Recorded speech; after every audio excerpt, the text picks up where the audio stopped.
Hello, Gaston County. Welcome to episode number 86. That's correct. 86 of Gaston's Great, a podcast highlighting some of the great things happening in and around Gaston County. I'm your host, Stephen Long, and we are coming to you once again from the worldwide headquarters of GSM Services right here in downtown Gastonia. We simply believe in discussing more of the reasons why Gaston's great. We have a very special program this week as we highlight Kamp Kaleidoscope. We have Sara Osborne with us today. Sara is the executive director of the Arc of Gaston County, which is the organization that puts on Kamp Kaleidoscope. And if you're interested, Sara was also on episode 78 when we were talking more holistically about the Arc of Gaston County. So if you want to get into more detail about the Arc, please go back and listen to that episode, because today we're going to really focus on Kamp Kaleidoscope. But Sara, it's great to have you on, and welcome back to the podcast. Thank you. Anytime. I love to be a part of this and absolutely. Just talk with y'all. So if you can, I'm going to ask you again. Tell us a little bit about yourself for somebody maybe who didn't hear the last episode, and then kind of briefly before we get into Kamp Kaleidoscope, maybe give a short version of what the Arc of Gaston County is, and then we'll really get deeper into Kamp Kaleidoscope. Sure. Sara Osborne. I have mostly grown up in the Southeast, between Northern Virginia and Atlanta, and kind of everywhere in between. Moved down to the Charlotte area with my former life in the banking industry, and my husband and I this June will celebrate our 25th wedding anniversary. He is a police officer with Gaston County. We have 3 kids. Sons are 21 and 18, daughter's 16. And even though the oldest 2 are in college, it feels like we're busier than we ever were when they were little. I do involved with Special Olympics. Our oldest son has Down syndrome, so we have gotten very involved in local organizations such as that. Volunteer with the Booster Club at Forest View High School, where my kids have gone and will be finishing up in a couple of years, but definitely stay active, very sports oriented, and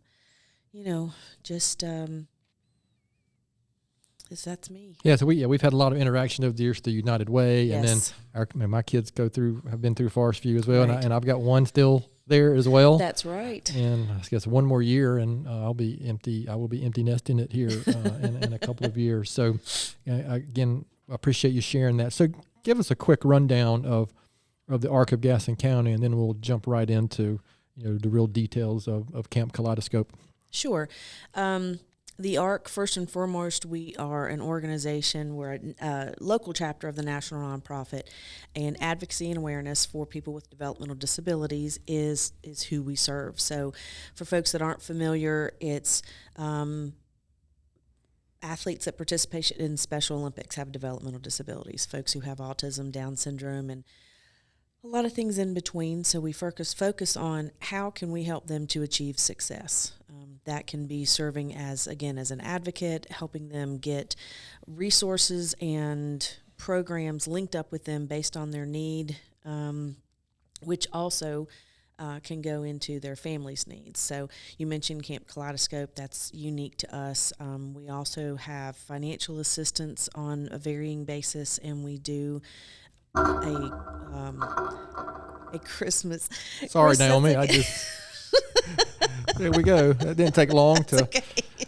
We don't edit things out here, no, Sara. That's we fine. just roll with it. That's the best way to do it. But we also have a Christmas program called Operation Santa for adults with developmental disabilities, and it's the ARC is pretty much as long as you have a developmental disability diagnosis and you live in Gaston County and need some type of guidance and resource, how can we help get you going in the right direction? So that's pretty much what it comes down to. Okay, very good. So again, I appreciate that. And again, I'll just repeat, if you want to go hear more detailed about the ARC overall, please go back to episode number 78, where you can hear from Sara and a couple of her cohorts, I guess, that were on that episode. Yes.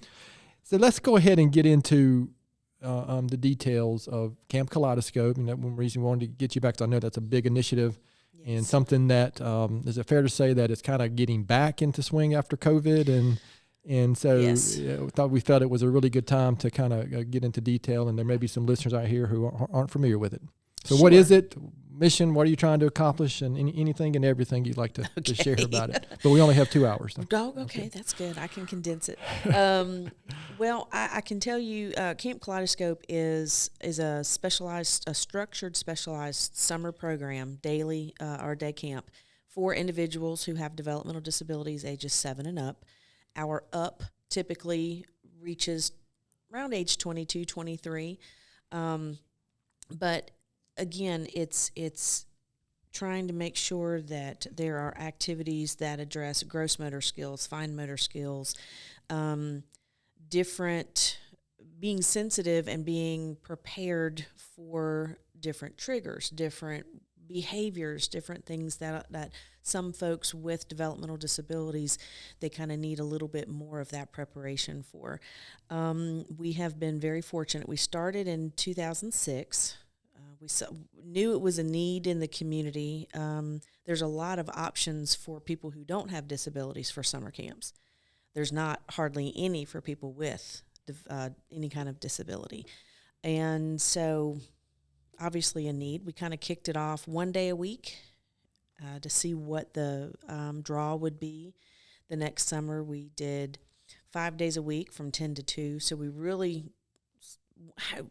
tested the waters to see, we know it's a need, but how can we meet it?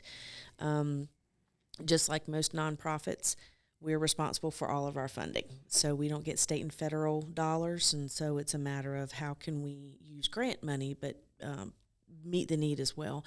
We have been very fortunate for the majority. This will be our 17th summer. Okay. So for about, I would say 14 of those summers, we've partnered with local churches. So it's been a nice collaborative effort for a need to meet with an organization who's going to provide everything. We just need the space. So we have partnered with St. Mark's Episcopal Church in downtown Gastonia for 10 years leading up to COVID. And last year started partnering with First ARP in Gastonia. Okay. They have a little bit more space. They have a gym, so it was a nice change of pace. But having that relationship with the faith-based community has also been a wonderful extension in the collaborative efforts that we have in our community. So almost or both times we had members on our board of directors who were members of those respective churches, and so it was a really nice segue into that partnership. We do the staff that we hire.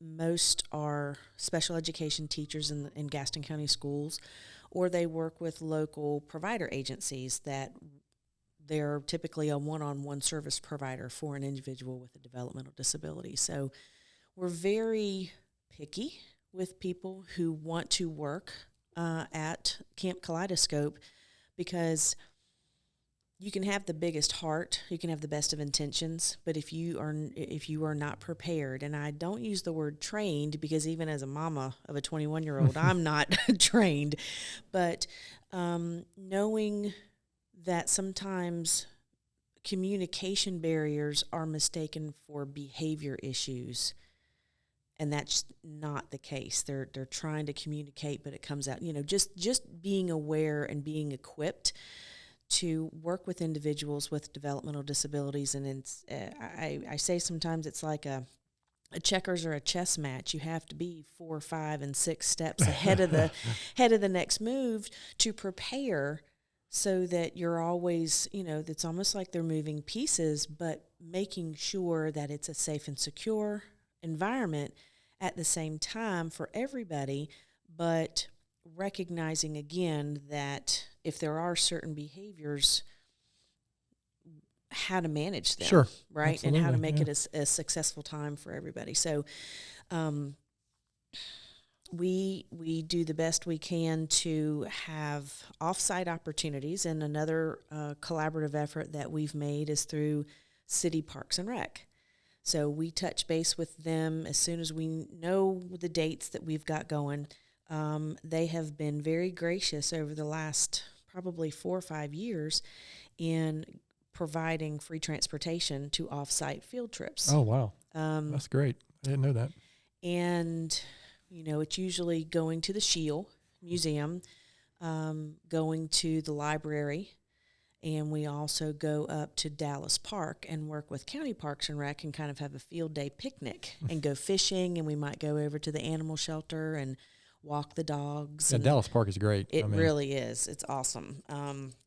And so, but that has, in especially in the nonprofit world, we try to approach it instead of this isn't working, how can we make it work? And so, knowing that we have that partnership with City Parks and Rec, that they have the opportunity to help us, it's a matter of, okay, let's get 4 different dates at 4 different times. Which ones work for y'all? When can you do this for us? And it's just been a really unique opportunity because, again, with funding, we can't buy our own van and then get everybody the respective license that they need to drive and those kind of things. So reaching out, so even though we are a resource as the Arc to our community, we're looking for resources in our community to help, because everybody deserves a fun summer camp experience. Sure. And it just looks a little different, but we have themes every summer, and having a theme definitely helps to organize games and organize fun opportunities that we have. We make sure that we have movement and exercise twice a day, so our health and wellness initiative is in there. We'll have, we started a new opportunity last year that one of our staff members brought in about self-awareness and managing emotions and recognizing things and helping to understand it's okay, but how can we make sure that we're managing ourselves at the same time? It was a whole curriculum, and it was really wonderful. Arts and crafts obviously come through that, and First ARP has really been gracious, so that we've got a huge full-size gym. So no matter, it can be sunny, but it could be 95, and if that's too hot, then we can do fun stuff in the gym. We have the full fellowship hall that we can use for morning and afternoon meeting times, for lunch. It's just been a really, really great facility, but it allows us to just expand and do so much more without much limitation. So it's been great. So, okay, you I touched on a lot. You touched on a lot I'm there. sorry. So, no, it was great. It was great. So, in the current iteration, I guess, for lack of a better term, what's the timing of the camp now, like day to day? Is it still 10 to 2, or is it, and then how long is it? And is it just the same group week to week, or just kind of, what are some maybe a few more details? And then and then I'll ask the next question. Okay. Kind of talk about that.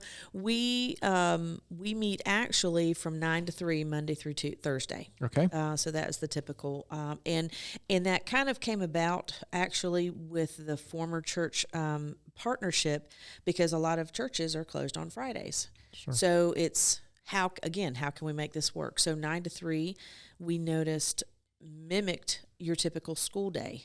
So that was good for them. It wasn't too early, wasn't too late. There was a summer we tried to stretch it to 4 and 4:30, and they were dropping like flies. And we said, no, this isn't working. So we meet Monday through Thursday from 9 to 3. And what we have found, again, how can we make it work approach?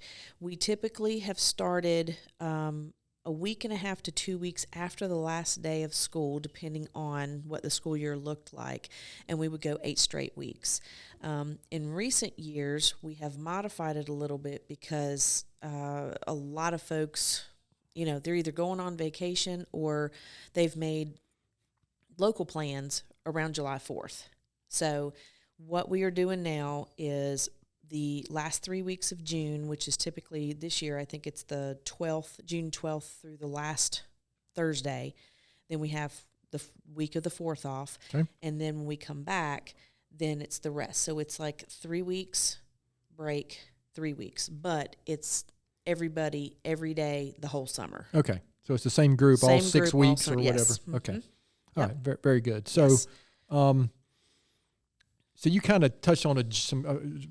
You actually got pretty specific, but can you maybe describe not a typical day, but maybe pick one day out of the 6 weeks and just kind of take us from 9 to 3 o'clock. Okay. Does that make Yes, sense? absolutely. So in an average day, we staff will get there about 8:30. They will prepare, for the day. One of our biggest things that if we can't have the right staff and we don't have the numbers, then we wouldn't offer it, because it's not just Gotcha. hey, let's get together. So we maintain a 4-to-1 ratio, staff or campers to staff. We never exceed that. So we make sure that we have strategically laid out everybody. We do a check-in. I did it It's that both time. of us I now. know. See, There we I gotta go. hold Thank my you. pen so I'm not all. Thank you. Thank you for not being the only one. I wanted to make sure of that. Everybody gets checked in, and so we make sure we have eyes on everybody at all the time. So we get them checked in. They usually start coming in about a little before 9, about 10 till 9. We have access to the refrigerator and microwave, so that we can heat up, we can refrigerate, we can have everything that we need. And they have kind of just activities, different activities that we have there to do until everybody gets there. We make sure that we organize everybody and that everyone is covered, so to speak, with restroom breaks, with, some need help, some don't.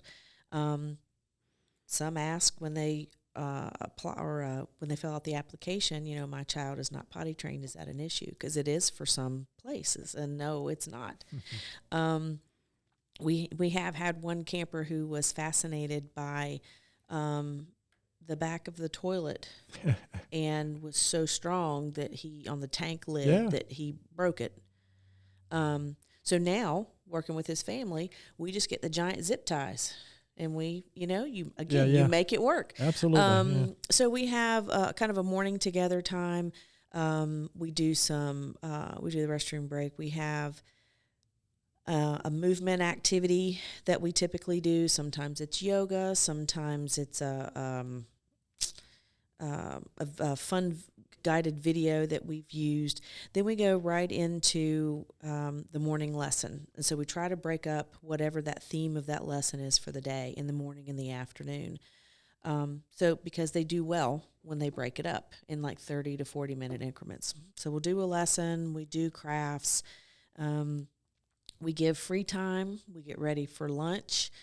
We'll go have more gym time.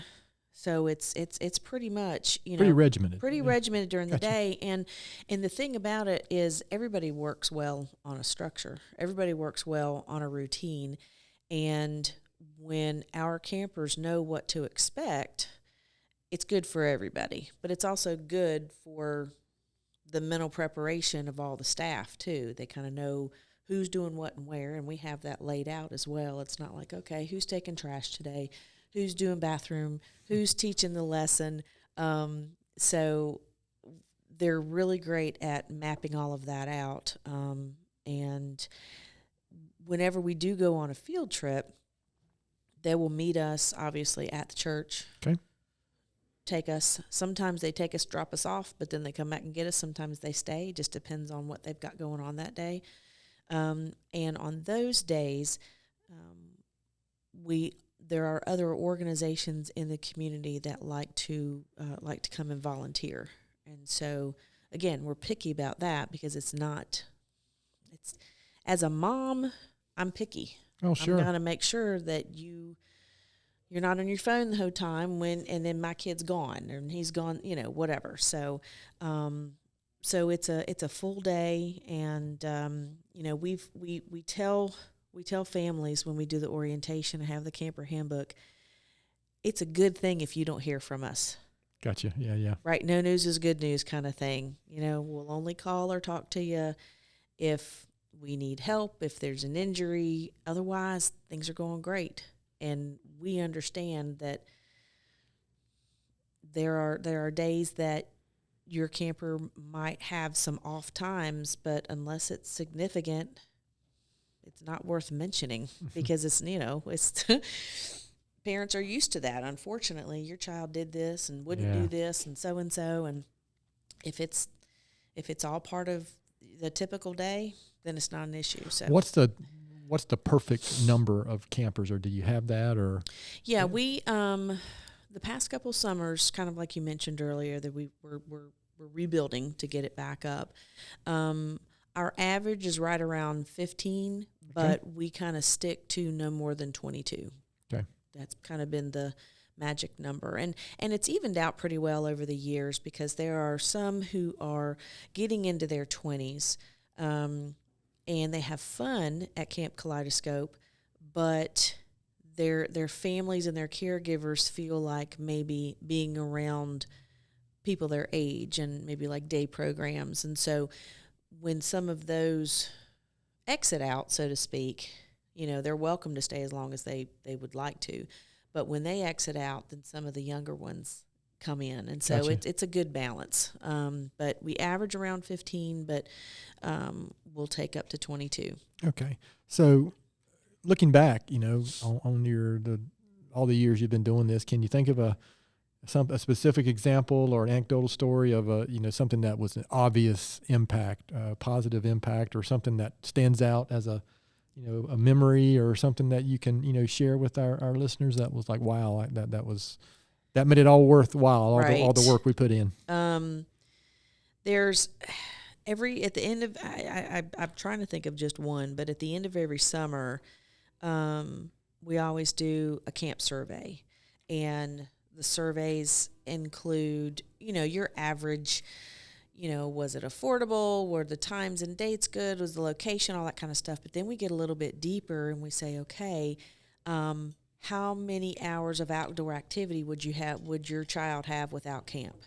How many field trips would they have if they hadn't come to camp? And so a lot of those measurements, so to speak, and this one particular camper who had been with us for several years, her mom told us that, every night, camp tomorrow, and looking forward to it, and that she would, when we have our end of the summer camp party, that the next day, well, for a couple days, that she was just not a happy person at all. And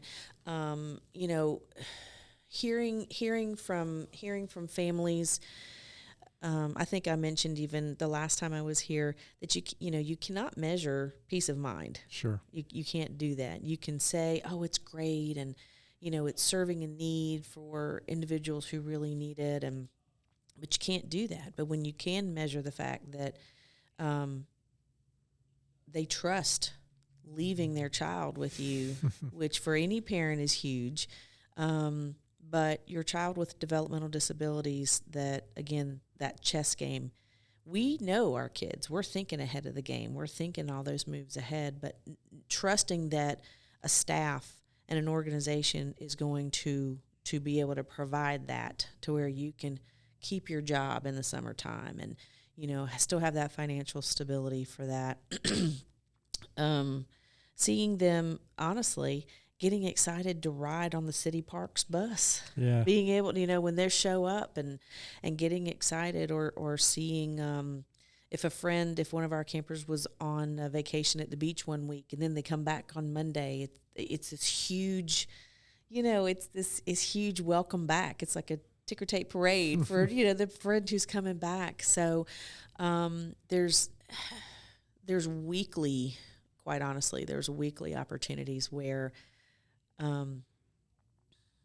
you see someone shines. A person who has autism that's not very verbal might be very verbal on a certain day, or react with certain emotions that they typically don't. And just seeing some of those little breakthroughs, I guess, that it definitely makes it worthwhile. It just it's an opportunity that, again, There are a couple camps. Camp Sertoma is one of them that started through efforts through the Arc in the 80s, I believe, and that's a weekly camp up in Dallas for individuals. But it's a whole week. So each week is a different disability, or it's a different age group in disabilities and those kind of things. So that is still a wonderful opportunity. We just didn't have anything existing that was multiple week, that was almost like summer care, so to speak. It'd be great if we could have a truly full-time opportunity. But again, being selective on the individuals that work at camp, who can already have the experience working with individuals with disabilities, and most of them being in the school system, they kind of deserve a break too. Right, yeah. So, I wish I could give you a specific. Well, no, that's good. No, that answers the question, because you're seeing it. To your point, you're seeing it every day, and and especially when you get in the summer, or you're hearing from the families about the impact that you're making. So, looking ahead, I know 2023, so we're 3 years from, the word we will no longer say around here. Looking ahead for the camp, is this something that you continue? Obviously, you're building it back up. You hope to continue. But any other plans with it in the future, or is it just something you hope that will just consistently, continue as we go forward? One thing I know that we would really like to do is, again, to have our own place, be able to, but at the same time, I love, again, the partnerships that are created within the community. We'd love to be able to offer, your typical full-time camp where parents that are working 8 to 5, drop them off 7:30, pick them up at 5:30, those kind of things, which definitely means more staff, which means more money. So that's one of the biggest things that we we're striving to do, and still try to strive to do, is to, even if we don't have our own place, to be able to offer something, but more of a full-time. And if we have had those opportunities, the space and the location wasn't a good fit. So Gotcha, it has been kind of a juggling match. But again, how can we make it work? What can we give up that doesn't seem much of a sacrifice in order to do everything else? So, again, the United Way was gracious enough in 2021 to offer us one of their empty office spaces in the United Way building, so we could make it work. So, again, we figure it out, but we still want to try to make it bigger and better. And one of those opportunities, the primary opportunity, is increasing those hours, so that it fits more. As a working parent, I can imagine being more difficult for parents maybe with children with developmental disabilities. It's not maybe you just can't do the standard daycare or whatever, right? Right. Yes. So that's something that take for granted as a parent, that you may not have to deal with. So you mentioned, I think, we were talking about the end of summer questions or survey type of thing. You mentioned, was it affordable? So can you talk about that? Is this something that the families are paying for, or how does that work? Well, you also mentioned our connection through the United Way, and so we are a United Way partner agency. We have been since before I came on board, which, oh my goodness, next week will be 18 years. Oh wow! Okay, 18 on the 18th, actually. So we use a good chunk of that funding towards Kamp Kaleidoscope, and so there is a portion that families and caregivers do pay. Okay. We do what we can to work with them. There's a few opportunities for financial assistance that we can provide with scholarships, but there's other ones in the community that that also they can help out with. It ultimately comes down to $3.99 an hour that these folks are paying for, and we still have to pay our staff. Sure. And we try to make it as affordable as possible. But when you're getting less than $25 a day for 6 hours of structured care, we keep it as low as we possibly can, because it's definitely not a moneymaker. Oh, sure. Absolutely. To be able, because honestly, probably right around 93% of our camp budget is for our staff. Yeah. And we can only pay our staff $10 to $12 an hour. And there are times where, even last summer, we had 2 staff that had that were gone for vacation the whole week, and so I filled in. And my word, no, we got to pay these people more. So it just having, and so we continued to seek other grant opportunities. We're looking at trying to offer some kind of, or a variety of sponsorship opportunities this year. Hey, we have a camp shirt we have a camp staff shirt for every staff. So our colors are royal and yellow, bright yellow. So staff wears the royal blue shirt and it has camp staff on it. And the campers have a yellow shirt with the royal letters, so they're opposite, so that they can wear them anytime, but we have to wear them on field trips. So we're thinking about just, typical opportunities to be on a sponsorship on the shirt, and say, it costs this much per week to do crafts. It costs this much to do this. And so we're trying to figure out other opportunities to let folks be a part of it. But everyone who is a donor, is a sponsor, is involved with the ARC in any way, the last day of camp, when we do our end of camp summer party, we invite. Okay, that's good. Come and see. Yeah.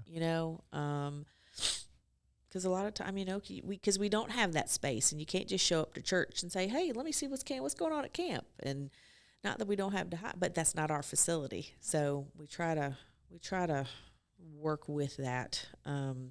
But again, whether they're getting scholarships. I actually had one mom say, here's the registration, here's the application. How can I pay this? I'm like, ever how you can. If you want to do every other week, $100, if you. So there's no specific way. It's just ever how you can get it covered. And there's going to be opportunities and situations where, case by case, if a family needs an extra week, if they need, as long as they're honest and they're telling me, and they're not just, I'll pay you. Yeah, I'll pay you. Because again, having to pay these awesome staff that we have. So, sure. Yeah. So is there, going into this summer, is there any specific needs that you currently have, or maybe there's a listener out there who might be moved to help or volunteer, or again, I don't know. I mean, I did spend some time on the website just kind of glancing at. I saw some of the dates and what's coming up, but right. Yeah, any specific needs that you have going into the camp this summer? I'm going to finalize everything tomorrow, but we actually have an intern that's going to join us this summer from UNCG. She is double majoring in kinesiology and parks and recreation, but focus is therapeutic recreation. Oh, okay. So we're looking to get some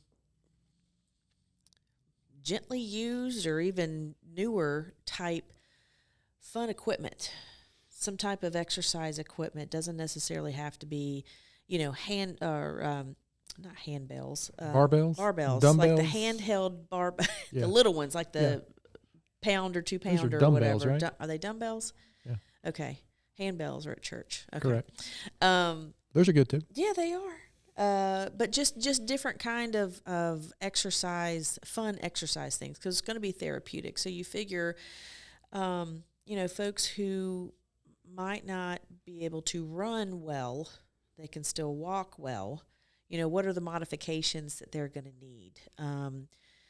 You think about even exercise at city, the senior classes, or the golden age classes, and they can still exercise even if they're sitting down. So a lot of the therapeutic recreation is going to be modified. So, from balls to maybe exercise mats to use. So we're really, now that we've got someone that this is what she's studying, this is what she wants to do, we really want to, enhance that part. So I would honestly say all kinds of exercise equipment.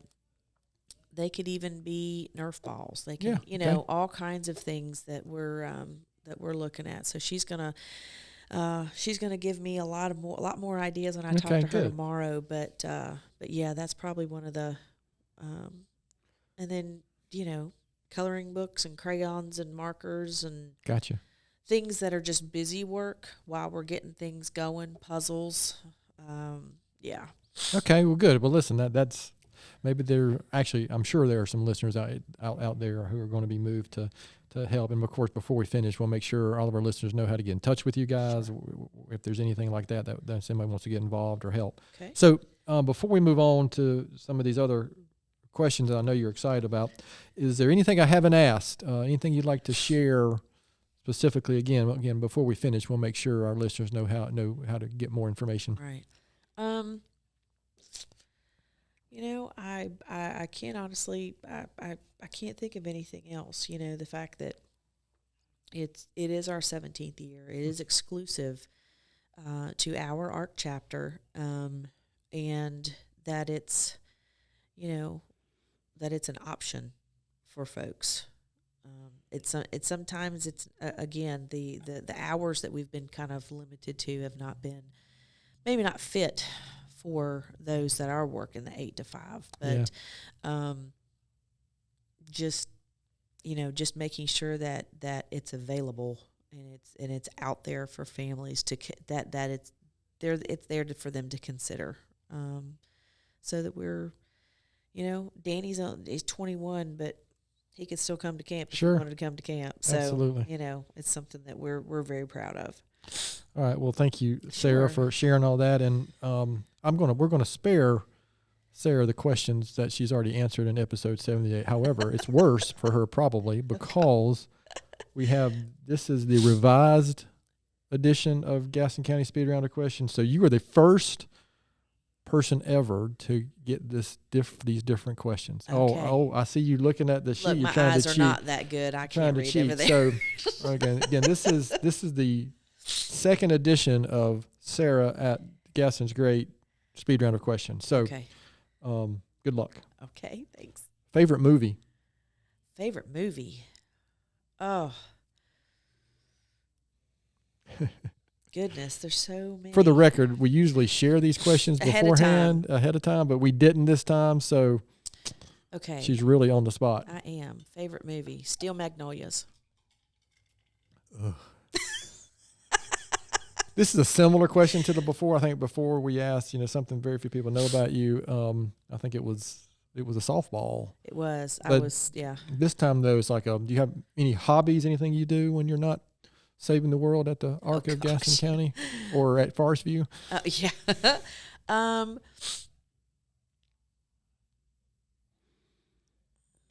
like watching my kids play sports.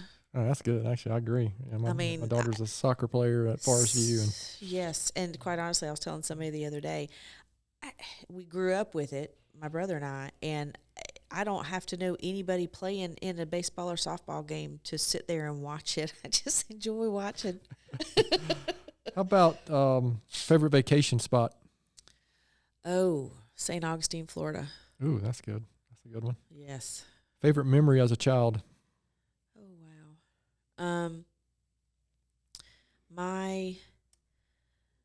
My granddaddy, who is still alive at 98. He was Oh, wow. retired Presbyterian minister. He's probably in better shape than all three of us put together.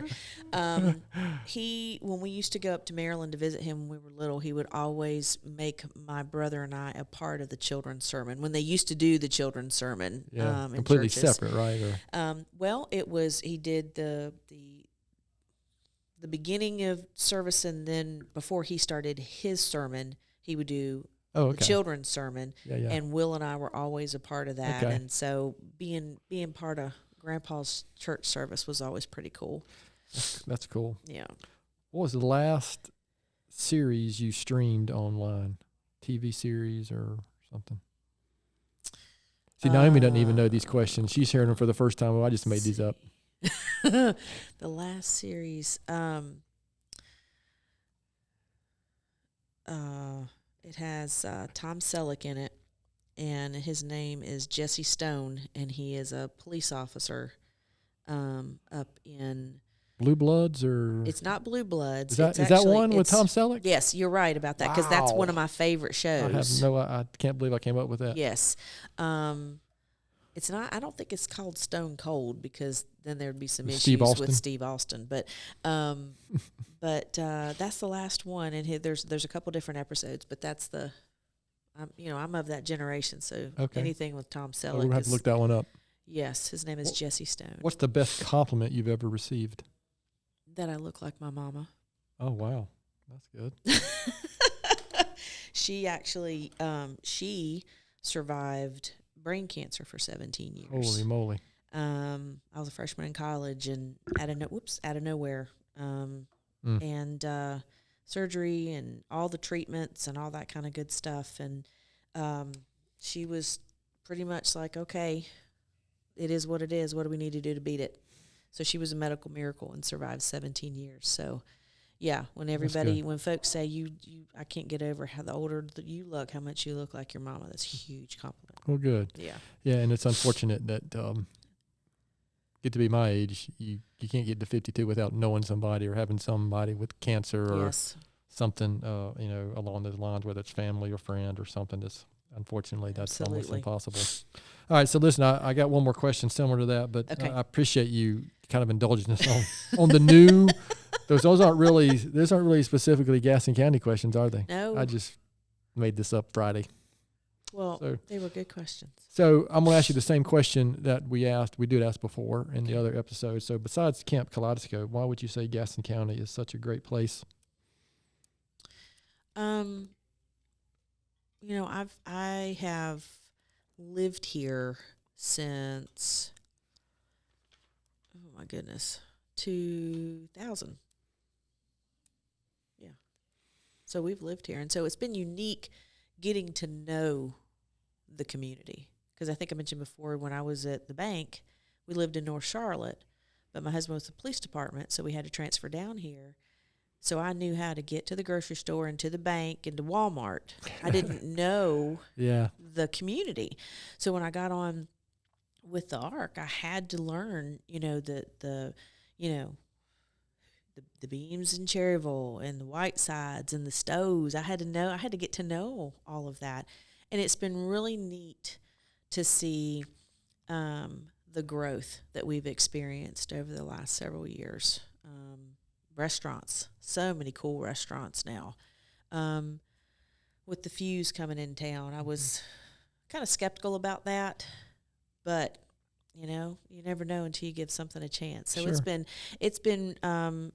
really, really great seeing the growth, and that it's not just in one area, that there's pockets of growth throughout the county. So. Well, good. So normally the last question is, what advice would you give your 20-year-old self? So I'm going to switch it up a little bit and ask, if you could have coffee with one historical figure, who would it be and why?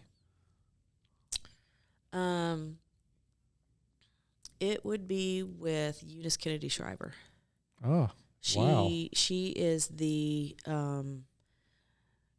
their whole family was impacted through the developmental disabilities because of the 9 kids, 2 had Rosemary and another daughter, but she started Special Olympics. She founded Special Olympics. That's what I thought when you said that name. That came to mind. And she has just, what I've read about her and seen about her, and it would just be super cool to be at the table with her and just pick her brain and, talk about where it started, because it started in her backyard. Wow. Yeah, and we actually had, I just was looking up when we had Special Olympics on here local. It was episode 58. So if you want to hear more, a little bit about Special Olympics here locally, please check that episode out. So again, thanks for indulging this question. That's a terrific answer, and of course obviously relates right to what we're talking about today. So again, the main point is we want to bring awareness to Kamp Kaleidoscope and the work you are doing. So where can listeners go to learn more about the camp, donate, get involved? When is the camp? I think I saw online there's an application online potentially. So just anything and everything that you can share there.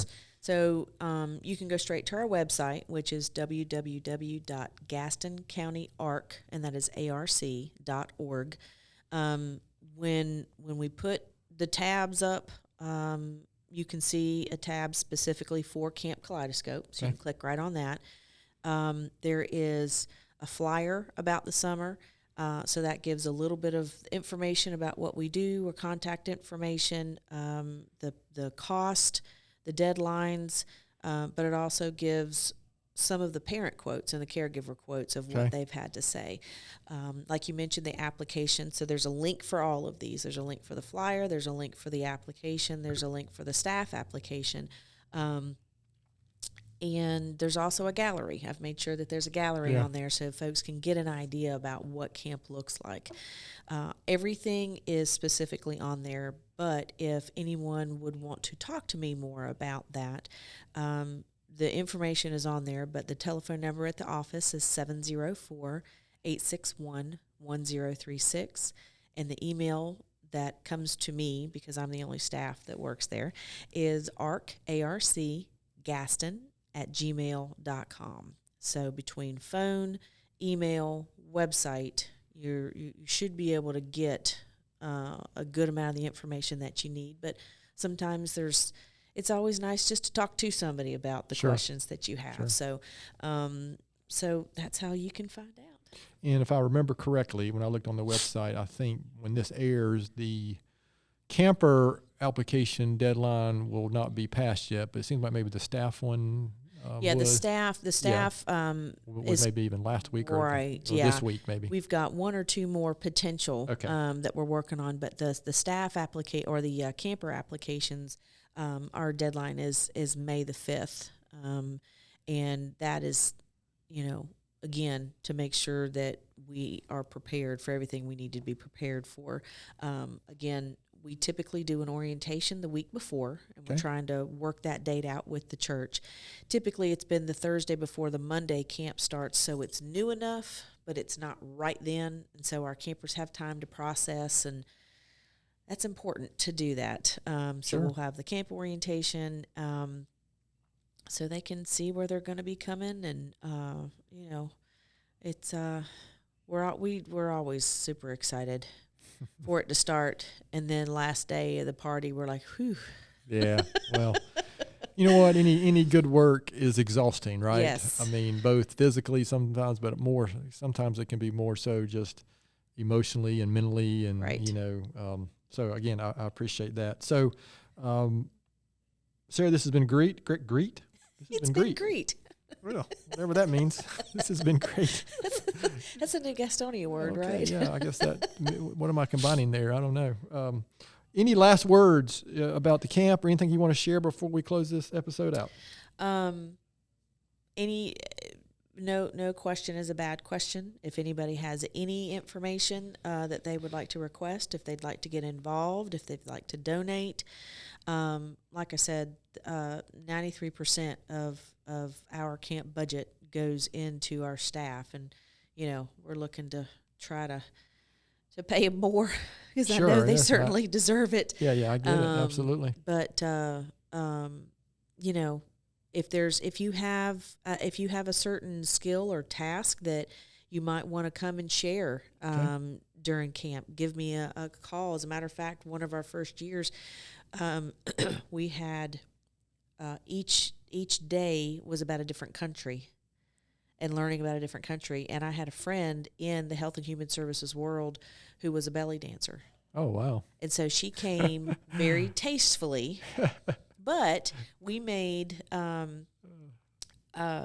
tambourines, and it was gross and fine motor. And then my friend gave us a demonstration, and so you never know what are some fun activities that can be modified to be learning and fun. So definitely contact me if there's anything that that you enjoy doing that you want to bring to camp one day. Very good. So also, remind our listeners that Sarah mentioned earlier about if there's any, I like the term, lightly used equipment, any especially sports equipment, dumbbells, anything like that. I'm sure there's some people out there that could donate them. And so just, again, if you're out there, please take note of that. So again, Sarah, I appreciate, as I mentioned on episode 70, I just appreciate the work you're doing. And I know with my involvement with United Way, I've seen firsthand everything, the stuff that you're involved with. And not, frankly, outside of the Arc as well, I've seen the work you put in, say, for Forest View. I mean, you're touching a lot of kids there as well. Thank you. And I know sometimes that's probably more time and more how can I put it, more involved maybe even than what you might do some days at the Arc. So again, I appreciate it. So sure. I typically have a book or podcast recommendation to finish up with, and I actually don't have one this week. Naomi, I've got to get on my game. But I do have a quote or thought that I'm going to finish with, and this is of course it's on the internet, it must be true. So this is a Chinese proverb that I happened to come across on something I was reading, but it states, if you want happiness for an hour, take a nap. If you want happiness for a day, go fishing. If you want happiness for a year, inherit a fortune. If you want happiness for a lifetime, help someone else. So I felt like, knowing Sarah and the work that her and her organization do, I felt that was appropriate, because I do believe that on a day-to-day basis, that is what Sarah and her organization are doing. They are helping others, and that's kind of at the root of what we're trying to share here on the podcast here, are individuals and organizations like Sarah's who are doing some good work here in Gaston County. And so go back and listen to all these episodes after listening to the news or getting on social media. It might make you feel better about what's really going on in the world, not what you hear or see otherwise. So again, to our listeners, as always, we sure appreciate you taking the time to listen to today's episode. Please continue to spread the word if you can, about the podcast, and please don't hesitate to contact us here at our email address at podcast@gastonsgreat.com. We're always looking for suggestions for future podcast topics and guests. You can find the podcast and subscribe at the website, gastonsgreat.com, or anywhere you listen to podcasts. And please follow us on all our social media platforms. And apparently, according to Naomi, a good 5-star rating will help get the podcast noticed. Thanks again to Sarah for being our guest today. Gaston's Great is produced and brought to you by Naomi Hunt and Amy Anderson from GSM Services, and edited here locally by the Sumner Group. I'm your host, Stephen Long. Thanks again for hanging out with us, and please keep coming back to hear more reasons why Gaston's great.